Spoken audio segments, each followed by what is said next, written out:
안녕하십니까? 하루의 이슈를 한눈에 담는 뉴스 한첩입니다. 오늘도 핵심만 짚어드립니다. KT 해킹 의심 서버 폐기 조사 자체가 불가능해졌다. KT가 해킹이 의심되는 서버를 한국인터넷진흥원이 통보한 지 열흘도 안 돼 폐기했습니다. 이제는 복구도 조사도 어렵다는 게 보안 전문가들의 이야기입니다. KT는 해킹은 없었다고 주장하고 있지만 왜 그 중요한 서버를 그렇게 빨리 없앴는지는 여전히 의문입니다. 서울 아파트가 다시 들썩 마포성동 상승폭 확대. 정부가 6월 말부터 대출 규제를 강화했는데도 서울 주요 지역, 특히 마포, 성동, 용산은 가격이 오르고 있습니다. 전문가들은 공급 대책이 얼마나 현실성 있느냐에 따라 이 흐름이 바뀔 수 있다고 보고 있습니다. 지금은 다시 사두는 게 낫겠다는 심리도 슬슬 올라오는 분위기입니다. 초등학교 앞에서 유괴시도 20대 3명 구속영장.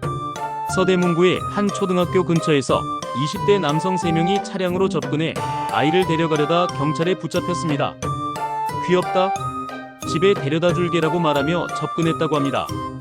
경찰은 구속영장을 신청한 상황입니다. 자녀들, 손주들 등하교에 특히 주의하셔야겠습니다. 믿었던 동료들이 노래방에서 성추행. 강미정 혁신당 탈당. 강미정 대변인이 어제 기자회견을 열고 당의 미온적 대응에 분노하며 탈당했습니다. 조국 전 대표도 알고 있었으면서 별다른 조치 없이 침묵했다고 지적했습니다. 성비위 사건 피해자가 오히려 당을 떠나는 현실, 내부 갈등이 정치 전반에 어떤 파장을 줄지 지켜봐야겠습니다. 윤석열 전 대통령 1박 2일 접견 논란. 윤석열 전 대통령이 구속 취소 결정 당일인 3월 7일 오전 9시부터 다음날 새벽 5시까지 무려 20시간 동안 변호인들과 접견을 했던 것으로 확인됐습니다.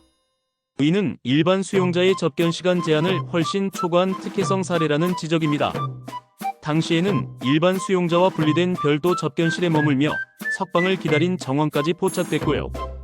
이에 법무부는 본격적인 감찰에 착수했습니다. 통일교 한학자 총재, 특검 소환 앞두고 병원행. 통일교 한학자 총재가 특검 소환을 앞두고 서울 아산병원 특실에 입원했습니다.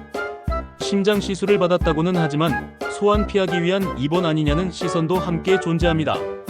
초호화 변호인단이 구성됐지만 일부는 사임한 것으로 전해졌습니다. 김건희 여사 사돈집 그림, 공천 청탁대가.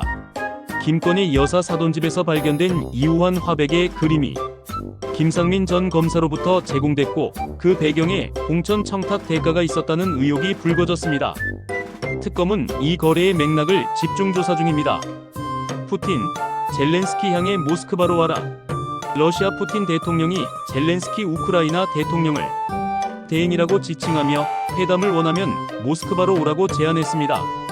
미국이 중재하려던 종전회담을 러시아가 틀어버린 셈인데 이런 발언은 북중러 연대 강화 이후 나온 만큼 국제 정세 변화에 큰 시사점이 있습니다. 포르투갈 전차 사고 한국인 2명 사망. 포르투갈 리스본에서 전차가 건물과 충돌해 한국인 2명이 숨지고 1명이 부상당했습니다. 전 세계에서 온 관광객 중 사망자만 16명, 부상자는 23명에 달하는 큰 사고였습니다. 오늘의 뉴스, 정치, 사회, 경제. 진짜 중요한 이슈만 뽑았습니다. 여러분의 구독과 좋아요는 뉴스를 더 정확하게 전해드릴 수 있는 힘이 됩니다. 내일도 인사드릴게요. 뉴스 한첩이었습니다.